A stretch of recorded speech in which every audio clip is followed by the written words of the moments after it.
In the sacred grove Dans le 200 bosquet years sacré il y a ago, 200 ans, le jeune Joseph Smith a vu Dieu le Père éternel et son Fils Jésus-Christ et a parlé avec eux.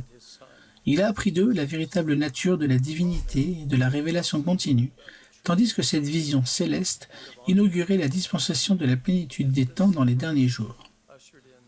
Environ 3 ans plus tard, le soir du 21 septembre 1823, en réponse à une prière fervente, une lumière a rempli la chambre de Joseph jusqu'à ce que celle-ci soit plus claire qu'à l'heure de midi. Un personnage est apparu à son chevet, a appelé le jeune homme par son nom et a déclaré qu'il était un messager envoyé de la présence de Dieu et que son nom était Moroni. Il a alors donné à Joseph des instructions sur la parution du livre de Mormon. Ensuite, Moroni a cité des passages du livre de Malachie dans l'Ancien Testament avec une légère variante de ce qui se trouve dans la version de la Bible du roi Jacques. Voici, je vous révélerai la prêtrise par la main d'Élie le prophète, avant que le jour de l'Éternel arrive, ce jour grand et redoutable.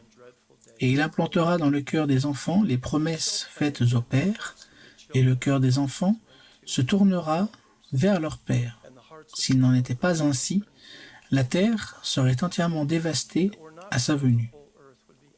Il est important de noter que les instructions que Moroni a données à Joseph Smith concernant la mission d'Élie ont marqué le point de départ de l'œuvre du Temple et de l'histoire familiale dans les derniers jours et ont constitué un élément clé du rétablissement de toutes les choses dont Dieu avait parlé anciennement par la bouche de ses saints prophètes. Je prie pour que nous recevions, à l'aide du Saint-Esprit, pendant que nous étudions ensemble les alliances, les ordonnances et les bénédictions auxquelles nous avons accès dans les temples de l'Église de Jésus-Christ des saints des derniers jours. Je commencerai par poser cette question fondamentale. Pourquoi le retour d'Élie était-il important? Dans la révélation moderne, nous apprenons qu'Élie détenait le pouvoir de scellement de la prêtrise de Melchisédek et qu'il fut le dernier prophète à le détenir jusqu'à l'époque de Jésus-Christ.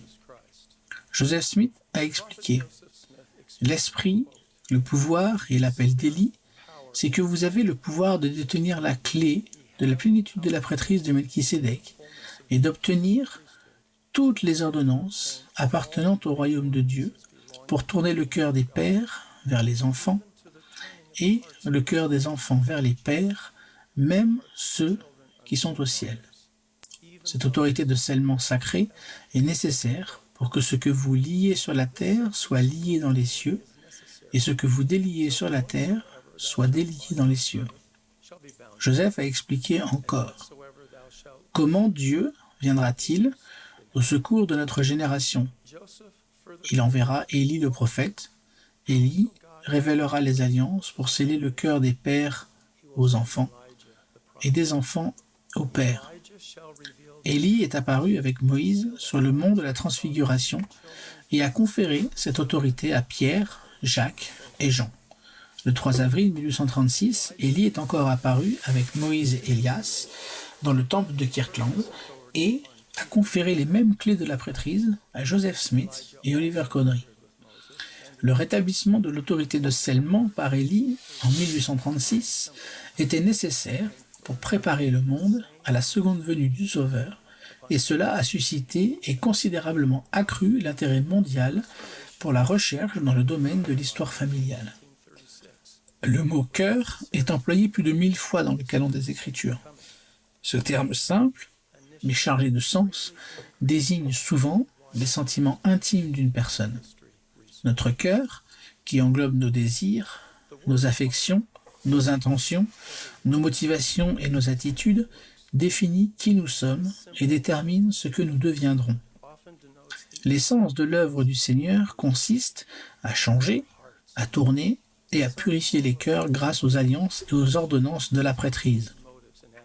Nous ne bâtissons pas des saints temples et n'y allons pas dans le seul but d'y vivre une expérience mémorable individuellement ou en famille.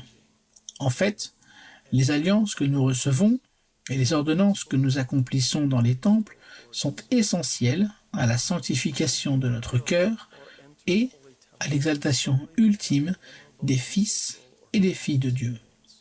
Les efforts pour implanter dans le cœur des enfants les promesses faites au Père, à savoir Abraham, Isaac et Jacob, pour tourner le cœur des enfants vers leur Père, pour mener des recherches en histoire familiale et pour accomplir des ordonnances par procuration dans les temples, apportent des bénédictions aux personnes des deux côtés du voile. En nous engageant diligemment dans cette œuvre sacrée, nous obéissons au commandement d'aimer et de servir Dieu et notre prochain. Et ce service altruiste nous permet de vraiment écouter le Sauveur et d'aller à lui. Les alliances et les ordonnances de la prêtrise les plus sacrées sont reçues dans les temples, qui est la maison du Seigneur. Tout ce que l'on apprend et tout ce que l'on fait dans le temple met l'accent sur la divinité de Jésus-Christ et sur son rôle dans le grand plan de bonheur de notre Père céleste. Ezra Taft Benson a décrit une importante méthode que le Rédempteur emploie pour réaliser l'immortalité et la vie éternelle de l'homme. Il a dit: le Seigneur travaille de l'intérieur vers l'extérieur. Le monde travaille de l'extérieur vers l'intérieur. Le monde voudrait faire sortir les gens des taudis. Le Christ fait sortir des gens ce qu'il y a de sordide en eux. Ensuite, ils se sortent eux-mêmes des taudis. Le monde veut façonner les hommes en changeant leur environnement. Le Christ change les hommes qui, à leur tour, changent leur environnement. Le monde voudrait façonner le comportement humain, mais le Christ peut changer la nature humaine. Les alliances et les ordonnances de la prêtrise occupent une place centrale dans le processus continu de renaissance et de transformation spirituelle. Elles sont les moyens par lesquels le Seigneur travaille avec chacun de nous, de l'intérieur vers l'extérieur. Les alliances que nous honorons rigoureusement, dont nous nous souvenons toujours, et qui sont gravées avec l'esprit du Dieu vivant sur des tables de chair, sur les cœurs, nous donnent un but et l'assurance de recevoir des bénédictions ici-bas et dans l'éternité. Les ordonnances que nous recevons dignement et dont nous nous souvenons continuellement ouvrent les canaux célestes par lesquels le pouvoir de la divinité peut se déverser dans notre vie. Nous n'allons pas au temple pour nous cacher des maux du monde ou pour leur échapper. En réalité, nous nous rendons au temple pour vaincre le monde de l'iniquité. Lorsque nous invitons le pouvoir de la divinité dans notre vie, en recevant les ordonnances de la prêtrise et en contractant et respectant des alliances sacrées, nous recevons une force supérieure à la nôtre pour surmonter les tentations et les difficultés de la condition mortelle, ainsi que pour faire le bien et devenir bon. Le premier temple de cette dispensation a été construit à Kirtland, en Ohio, et consacré le 27 mars 1836. Dans une révélation adressée à Joseph Smith le prophète, une semaine après la consécration, le Seigneur a déclaré « Que le cœur de tout mon peuple se réjouisse, mon peuple qui a bâti de toutes ses forces cette maison à mon nom. Oui, le cœur de milliers et de dizaines de milliers sera dans une grande allégresse à cause des bénédictions qui seront déversées et de la dotation que mes serviteurs ont reçue dans cette maison. Et la renommée de cette maison se répandra dans les pays étrangers, et c'est là le commencement de la bénédiction qui sera déversée sur la tête de mon peuple. » Notez les expressions « le cœur de milliers et de dizaines de milliers sera dans une grande allégresse, et la renommée de cette maison se répandra dans les pays étrangers. » C'étaient là des déclarations stupéfiantes en avril 1836, alors que l'Église ne comptait qu'une poignée de membres et un seul temple. Aujourd'hui, en 2020, nous avons 168 temples en activité. 49 autres sont en construction, en rénovation ou ont été annoncés. Des maisons du Seigneur se construisent dans les îles de la mer et dans des pays et des lieux considérés autrefois par beaucoup comme ne pouvant vraisemblablement pas justifier la présence d'un temple. La cérémonie de la dotation est actuellement présenté en 88 langues et deviendra accessible en de nombreuses autres au fur et à mesure que des temples seront construits pour bénir davantage d'enfants de Dieu. Dans les 15 prochaines années, le nombre de langues dans lesquelles les ordonnances du temple seront disponibles devrait doubler. Cette année, débuteront les chantiers de construction de 18 temples. En comparaison, il a fallu 150 ans pour bâtir les 18 premiers, entre l'organisation de l'Église en 1830 et la consécration de celui de Tokyo au Japon en 1980 par le président Kimball. Réfléchissez à l'accélération de l'œuvre du temple survenue simplement durant la vie du président Nelson. Quand Russell M. Nelson est né, le 9 septembre 1924, l'Église possédait 6 temples en activité. Lorsqu'il a été ordonné apôtre, 60 ans plus tard, le 7 avril 1984, il y en avait 26, soit 20 de plus en 60 ans. Quand le président Nelson a été soutenu président de l'Église, il y avait 159 temples en activité, soit une augmentation de 133 pendant les 34 ans où il a été membre du Collège des 12 apôtres. Depuis qu'il est devenu président de l'Église, le 14 janvier 2018, le président Nelson a annoncé 35 nouveaux temples. 96% des temples existants ont été consacrés pendant la vie du président Nelson et 84% depuis qu'il a été ordonné apôtre. En tant que membre de l'Église rétablie du Seigneur, nous sommes tous frappés par l'allure à laquelle son œuvre ne cesse de s'accélérer dans les derniers jours. D'autres temples sont encore prévus.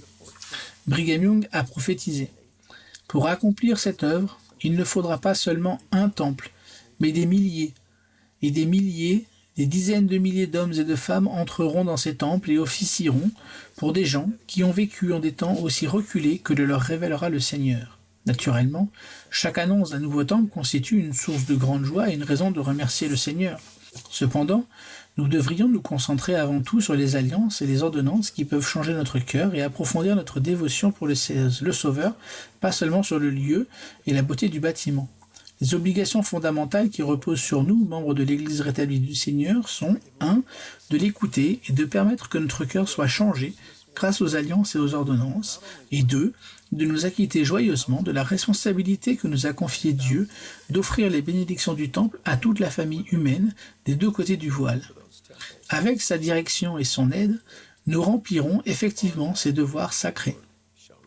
Joseph Smith le prophète a déclaré « L'édification de Sion est une cause qui a intéressé le peuple de Dieu à toutes les époques.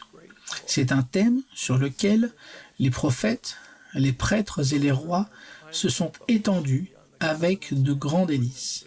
Ils ont espéré, dans une joyeuse attente, le jour où nous vivons et, enflammés d'une espérance céleste et joyeuse, ils ont chanté, écrit et prophétisé au sujet de ce jour qui est le nôtre, mais ils sont morts sans le voir. C'est à nous qu'il appartient de voir la gloire des derniers jours, d'y participer et de la faire avancer. La prêtrise céleste s'unira à la terrestre pour réaliser ces grands desseins, cette œuvre que Dieu et les anges ont envisagée avec joie pendant des générations, qui a enflammé l'âme des patriarches et des prophètes d'autrefois, œuvre qui est destinée à provoquer la destruction des puissances des ténèbres, le renouvellement de la terre, la gloire de Dieu et le salut de la famille humaine. Je témoigne que le Père et le Fils sont apparus à Joseph Smith et qu'Élie a rétabli l'autorité de scellement. Les alliances et les ordonnances sacrées du temple nous fortifieront et purifieront notre cœur si nous écoutons le Seigneur et recevons le pouvoir de la divinité dans notre vie. Et je témoigne que cette œuvre des derniers jours détruira les puissances des ténèbres et réalisera le salut de la famille humaine. Je rends témoignage de ces vérités au nom sacré de Jésus-Christ. Amen.